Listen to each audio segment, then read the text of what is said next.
안녕하세요. 피부과 20대 닥터성입니다. 이번 내용은 냉동화상과 동상의 차이라는 내용으로 영상을 찍고 있는데요. 동상을 많이 들어보셨을 거예요. 프로스트바이트라고 해서 추운데 오래 나가 있거나 하면 특정한 부위에 조직이 얼거나 해서 괴사되거나 이러한 것들을 동상이라고 하죠. 그러면 냉동화상은 뭐야? 차가운데 화상을 어떻게 입지? 라고 일반적인 사람들이 물을 수 있잖아요. 이렇게 순간적으로 어떤 매우 차가워져서 손상이 일어났을 때 형태가 화상과 유사하다 그래서 그냥 냉동 화상이라고 부르는 거예요. 영어로는 크라이오 네크로시스라고 불러요. 그러면 일반적으로 우리가 냉동 화상을 경험할 일이 거의 없는 것 같은데 왜 갑자기 닥터성이 냉동 화상에 대해서 얘기를 할까 궁금하잖아요. 그죠? 그런데 우리가 최근에 미용 시술이 많이 보편화되면서 냉동 화상이 좀 흔해졌어요. 그래서 그런 것을 처음에 경험해 보신 분들이 이런 것들을 냉동 화상이라고 하는구나 그때 듣고 막 찾아보기 시작하죠. 그러면 냉동 화상은 어떻게 생기고 어떻게 치료에 접근해야 될까? 왜 들어보면 좀 치료가 잘 안 된다고 하거든요. 이런 동상과의 차이, 어떤 원인이 되는가 이런 거에 대해서 한번 설명을 해드릴 테니까 어떤 피부 미용에 관심이 많은 분들, 보톡스 맞거나 이런 다른 치료를 많이 받는 사람들 많잖아요. 그런 분들이 이런 것들 좀 알고 계시면 뭔가 좀 이렇게 주의를 더 할 수가 있어요. 왜 주의를 할 수 있는지도 뒤에서 설명을 하면 이래서 주의를 할 수 있구나 라고 알 수 있게 될 거예요. 아시겠죠? 이번 영상도 끝까지 시청을 해두시면 여러분에게 정말 많은 도움이 되리라고 생각합니다. 끝까지 시청 부탁드리겠습니다.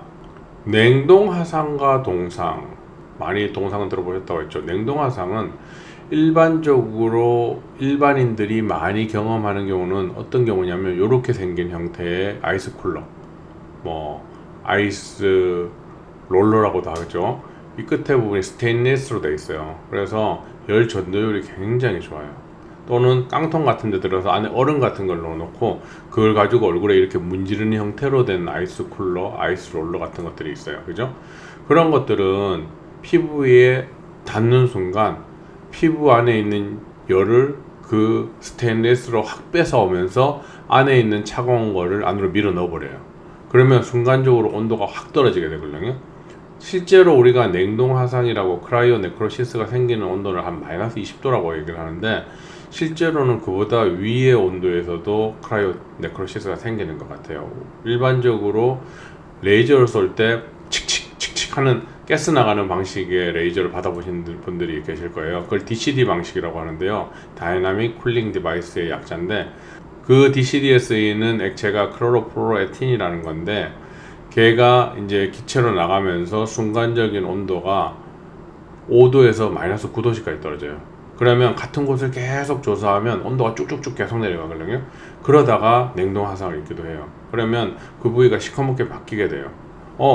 그러면 그냥 시커멓게 바뀌기만 하는 건가? 왜 그렇게 되지? 우리가 순간적으로 피부 표면의 온도가 갑자기 확 낮아지게 되면 어떤 현상이 생기냐면 혈관이 순간적으로 확 응축되면서 그 주변에 있는 혈류의 흐름이 딱 멈추고 그 혈관이 깨지면서 그 안에 있는 혈관 내용물들이 조직으로 흘러 들어가요. 그리고 세포 외액과 세포 내액이 순간적으로 얼은 결정화돼 버리면서 세포막이 완전히 깨지게 되거든요. 그렇게 되면 어떤 문제가 생기게 되느냐? 그 부분 조직이 다 손상을 받는 거예요. 근데 순간적으로 이렇게 냉동 화상을 입는 경우는 몇 초에서 몇 분, 요 순간적으로 생겨요. 그렇게 되면서 그 부분이 순간적으로 시커멓게 바뀌거든요. 검게 아니면 약간 진한 고동색 같이 바뀌기도 하는데 그렇게 되면 어떤 현상이 생긴 거냐면 일반적으로 거기에 있는 조직들이 다 빙결돼 가지고 순간적으로 다 파괴됐다라고 생각을 하시면 되고 일반적으로 이렇게 짧은 시간 동안 얼어버리기 때문에 진피 깊은 곳까지 잘 들어가지 못해요. 그래서 보통 진피의 상부나 표피 정도가 냉동 화상을 입는 범위예요. 그러면 손상을 받는 깊이가 깊지 않으니까 금방 치료가 되겠네? 하지만 그렇지가 않아요. 왜냐? 얘가 손상을 줄 때 표피 부분과 진피 상부 그 사이에 뭐가 있어요? 기저층이 있고 기저층에는 줄기세포가 살면서 우리가 손상된 부위를 다시 되살려내는 역할들을 해주는데 기저층이 손상을 받게 돼요.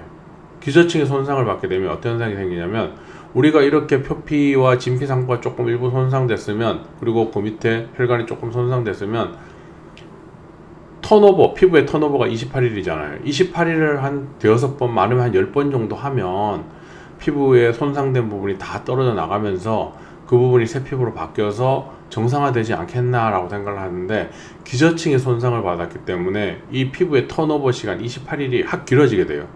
그러면 이게 한 며칠로 길어지느냐 정확하게 알 수 없어요. 보통 턴오버 시간이 2달, 3달로 길어지게 되거든요. 그렇게 되면 이런 것들을 자연 치유로 인해서 많이 회복될 때까지 기다리는 시간을 보통 한 4년 정도를 생각해요. 4년 정도 되면 색깔이 좀 엷어져요. 그러면 피부 색깔이 왜 그렇게 검게 바뀌고 갈색, 진한 고동색으로 바뀌냐면, 순간적으로 온도가 낮아지게 되면 표피층에 있는 멜라닌이 산화가 일어나면서 검게 바뀌게 돼요.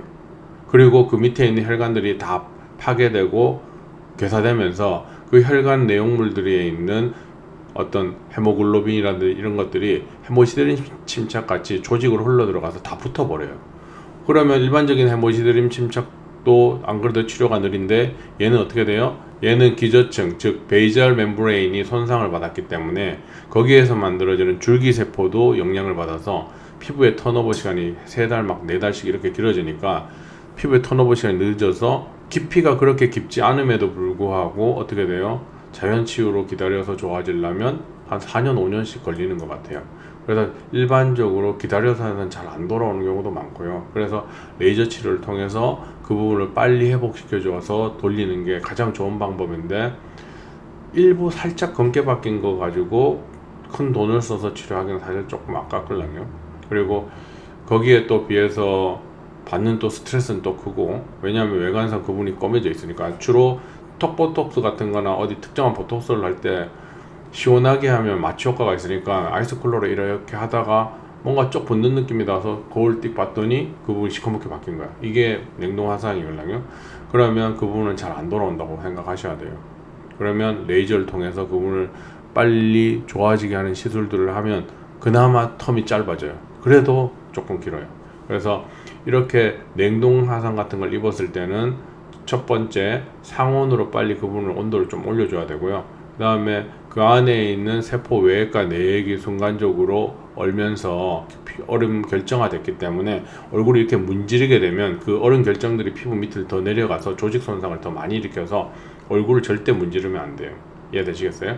그리고 항생제 연고 같은 걸 이용해서 그 부분에 손상이 안 되게 감염 방지가 되도록 해주고요. 항염증제 같은 걸 이용해서 염증 반응을 감소시켜 줘야 돼요. 이해되시겠죠? 주로 어떤 경우에 많이 생긴다? 턱보톡스 같은 거 할 때 아이스쿨러로 이렇게 하다가 이렇게 시원하게 하는 거 하다가 뭔가 쪽 붙는 느낌이 한번 들고 그거를 보면 시커멓게 바뀌어 있더라. 이런 경우가 가장 흔히 생기는 경우예요. 정말 잘 안 없어져요. 그래서 환자들이 예뻐지려고 했다가 외관상 더 안 좋아지니까 어떻게 돼요? 병원에 컴플레인 굉장히 많이 하게 되고, 선생님들도 이걸 잘 어떻게 해결할지 몰라가지고 막 발동동 구르는 경우가 많아서 저한테 연락이 많이 오시거든요. 그래서 이런 경우가 있더라. 그러니까 이럴 땐 그럼 어떻게 해야 되느냐, 그 아이스 쿨러 되는 이렇게 되는 거 롤러 타입이 말고 통 안에 든 걸 가지고 수건 한번 감아서 이렇게 시원하게 해주면 그나마 덜 생겨요. 왜냐하면 스테인리스 쿨러는 어떤 효과가 생기냐면 피부에 딱 접촉할 때 빈틈이 하나도 없이 착 붙는 효과가 생기거든요. 그러면 그 아이스 쿨러의 차가운 온도가 순간적으로 확 내려가고 안에 있는 따뜻한 온도가 밖으로 확 빠지면서 이분의 순간적인 온도가 -4도씨보다 확 떨어져 버려요. 그렇게 되면 세포 외액과 내액이 순간적으로 결빙이 일어나면서 세포막이 손상되고, 그러면 그쪽 부분이 영구적으로 손상돼서 보통 표피에서 진피 상부까지 손상이 일어날 수가 있는 거예요. 이해되시겠어요? 그래서 어떻게 한다? 수건 같은 걸 감아서 문지르면 그나마 덜 생긴다. 그리고 한 곳에 절대로 이렇게 멈춰 있으면 안 된다. 가능한 한 계속 문질러 줘야지만 그나마 한 곳의 온도가 크게 떨어지는 것을 예방해 줄 수가 있어요. 이런 걸 좀 알고 계시면 턱보톡스 맞거나 아니면 DCD 방식으로 레이저를 하는 병원에서 이런 걸 좀 주의할 수 있다. 그걸 한번 언급해 주시면 선생님들도 많이 주의할 거라고 생각을 합니다. 그리고 동상은 이거와 좀 다른데요. 동상은 추운 날씨에 장기간 저온 노출이 있는 거예요. 그렇게 되면 혈관이 점점 작아져요. 혈관 수축이 일어나게 되면서 그 주변부로 혈액이 안 흐르게 되면서 그 주변 조직들이 피부 조직이 괴사되기 시작하는데, 그렇게 됐을 정도로 온도가 내려가게 되면 어떻게 되냐면, 아까는 세포 외액과 내액이 다 순간적으로 결빙이 일어난다고 했는데 얘는 세포 외액부터 천천히 얼게 돼요. 그렇게 되면 그 부분의 삼투압이 높아지게 되거든요. 그러면 세포 내액에 있는 수분을 외액으로 빨아당겨 가지고 세포 내가 손상되는 현상을 만들어요. 그렇게 되면 점점점 조직이 망가지게 되고 허혈성 데미지가 계속 생기게 되는 거예요.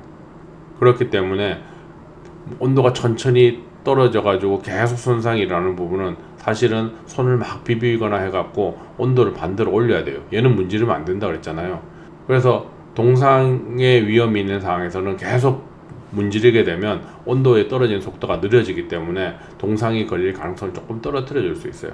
그리고 우리가 아마 벌써 어느 정도 좀 진행되는 것 같다, 그래갖고 동상이 걸린 것 같다라는 느낌이 들면 따뜻한 물 37도에서 39도씨의 물에다가 피부를 담궈서 빨리 따뜻하게 해주는 게 이 동상이 악화되는 것, 동상에 의해서 피부 조직이 많이 개사되는 걸 막는 방법이에요. 따뜻하게 되면 어떻게 돼요? 혈관이 확장되니까 주변에 조직이 개사되는 것을 예방해 줄 수 있고, 벌써 허혈성으로 해갖고 데미지를 받는 분들이 더 이상 허혈성 데미지가 진행되지 않게 막아주는 효과가 생기는 거예요. 하지만 너무 뜨거운 물 또는 열기구 등으로 가열하면 순간적으로 그 조직들이 더 데미지를 받을 수가 있어요. 이해되시겠어요? 그래서 이런 것들도 피해야 돼요. 순간적으로 온도를 확 올리게 되면 혈관이 작아지다 팍 올라가서 압력이 순간적으로 탁 튀어버리거든요. 그래서 여러 가지 문제가 생기고, 벌써 허혈성 데미지를 받은 부분에 순간적인 온도가 너무 커버리면 그 조직은 더 데미지를 받게 돼요. 그래서 천천히 올려야 된다. 이것도 꼭 기억해 주세요. 그리고 이럴 때는 약물 어떤 거 쓰느냐? 혈전 예방제, 아스피린이나 헤파린 같은 걸 이용해서 혈류가 잘 흐르도록 도와주면 그 어떤 허혈성 데미지가 왔는 부분을 어떻게 돼요? 혈류가 잘 흐르게 되니까 그걸 회복을 도와주게 되고, 혈관 확장제 어떤 것들이 있어요? 나이트로글리세린 같은 걸 이용해서 직접적으로 혈류가 증가하게 혈관을 크게 만들어줘 버리면 그분의 조직 복구가 빨라지게 돼요. 그리고 요 앞에 냉동 화상에서도 얘기했듯이 감염 방지를 위해서 항생제를 투여해 주게 되면 그 부분이 개사되거나 해갖고 문제가 생기거나 조직이 어떤 큰 감염될 수 있는 걸 예방해 주는 효과도 나타나게 돼요. 그리고 항생제 자체가 조직을 빨리 돋아나게 하는데 큰 도움을 주기 때문에 이런 것들을 이용하면 실제로 동상에 걸렸을 때 영구적인 데미지가 크게 남는 것을 예방해 줄 수가 있습니다. 이해되시겠죠? 동상은 추운 날씨에 장시간 동안 저온 노출에 의해서 데미지를 받는 거고, 보통 수시간 이상이라고 얘기하죠. 그래서 표시성부터 깊은 곳까지 보통 다 진행을 해요. 위에서부터 밑에까지. 그런데 냉동 화상은 어떻게 해요? 순간적으로 온도가 팍 떨어지면서 생겼기 때문에 몇 초, 수분 만에 일어나고, 보통 표피에 데미지만 와요. 왜? 표피까지 데미지가 오면 순간적으로 놀래가 확 뛰어버리거든요. 뭔가 딱 따라붙는 느낌이 들어오면 겁나서 탁 뛰어버리거든요. 그렇기 때문에 지방층까지 손상이 잘 안 되게 돼요. 지방층은 또 열 전도율이 낮아서 이 위에서 만들어진 차가운 것들이 지방층까지 잘 도달하지가 않아요. 그렇기 때문에 대부분 진피 상부에서 손상이 멈춰요. 진피 하부까지 잘 안 내려가요. 그 전에 본인이 떼버리기 때문에. 세포액과 세포 내의 결빙에 의해서 세포막이 데미지를 직접적으로 받기 때문에 이 부분에 약간 괴사가 올 수 있고 손상이 올 수 있고, 특히 기저층 베이절 멤브레인에 데미지가 오면 줄기세포에 큰 영향을 주기 때문에 줄기세포의 활동이 정상적으로 활동을 안 하게 되고, 이 말은 뭐예요? 재생력이 정상적인 활동이 안 된다. 그렇기 때문에 피부의 턴오버 시간이 28에서 3개월, 4개월로 쭉쭉쭉 늘어나니까 그 턴오버에 의해서 위에 손상된 표피가 정상화돼야 되는데 그게 안 되는 거예요. 이해되시겠어요? 위에 조직이 만들어지고 피부 조직이 탈락하고 분화가 일어나고 이런 과정들이 다 깨져버려요. 보통 이렇게 어떤 줄기세포에 데미지를 받거나 하게 되면 피부가 증식되고 분화되고 이런 것들이 균형이 깨져서 정상적인 피부가 안 만들어지게 되는 거예요. 그러니까 당연히 정상화되는데 이건 굉장히 오래 걸리죠. 그리고 동상은 깊은 곳까지 손상을 받았는가 얕은 곳까지 손상을 받았는가에 따라 조금 차이가 있는데, 얕은 곳에만 손상을 받았을 경우는 어느 정도까지는 충분히 회복된다라고 생각을 하시면 돼요. 이해되시겠죠? 그래서 우리가 미용 시술 같은 걸 받을 때 특히 주의해야 될 건 뭐다? 냉동 화상이다. 주로 이렇게 생긴 아이스 쿨러, 끝이 스테인리스로 되어 있고, 또는 아이스 쿨러 중에서 스테인리스 통같이 되는데 안에 얼음 같은 거 넣어가지고 하는 게 있어요. 그런 것들 특히 조심해야 된다. 꼭 하고 싶다면 어떻게 한다? 수건 같은 걸 감아가지고 그냥 서서히 문지르고 특정한 한 곳에 멈춰 있으면 안 된다. 이해되셨죠? 이렇게 하면 냉동 화상 같은 어떤 부작용이 생기는 것을 사전에 충분히 예방할 수가 있습니다. 이번 내용도 끝까지 시청해서 너무 감사드리고, 다음에도 여러분에게 도움이 되는 주제로 찾아뵙도록 하겠습니다. 끝까지 시청해 주셔서 감사드립니다.